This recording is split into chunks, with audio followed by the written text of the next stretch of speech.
Hey guys, I'm back. I just want to talk to you going into the new year. I wanted to talk to you a little bit. The subject is the stand in the shadow of Babylon scriptures, which is Daniel 1:8.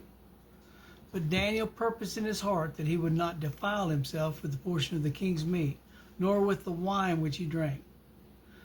The word "but" is the most important word in the text. It marks a jurisdiction line. Babylon had changed Daniel's location, his name, his education, but it could not change his heart without his consent.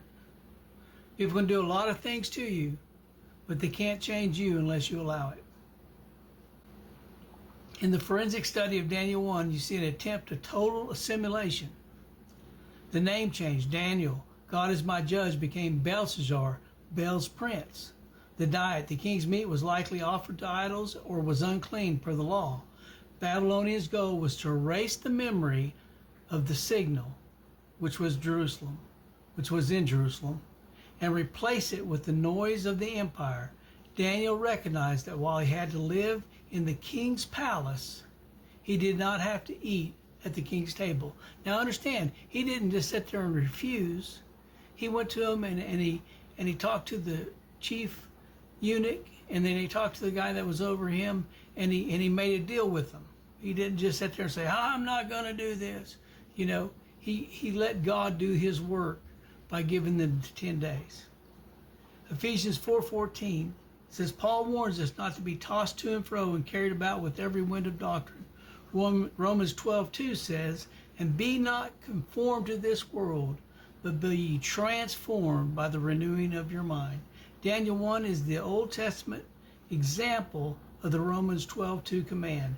Transformation happens even in the heart, even when the environment is mangled. See, Daniel knew all about people giving up and going the way of Baal, because the whole nation had been, and he'd seen what happened. He'd seen everything that took place. He was probably in the palace, whether he was one of the son of the line of kings, I don't know, but he was in that palace, and he's seen the debauchery and stuff and where it ended up. And so he said, I will not do this. As we move into this new year, you may feel like a captive to your circumstances, be it a job, be it a health trial, or the current state of the world. Identify the line. Where is the world asking you to defile your walk? Purpose the heart. Decision precedes deliverance. Daniel purposed in his heart before God gave him the favor of the prince. Trust the sovereignty. God didn't stop the captivity, but he mastered the captives. Execution. Spend the final hours of 2025 proposing your heart for the signal. Don't wait for your circumstances to change the start of the week. Be a Daniel. Well, good to talk to y'all. Hope you have a wonderful day.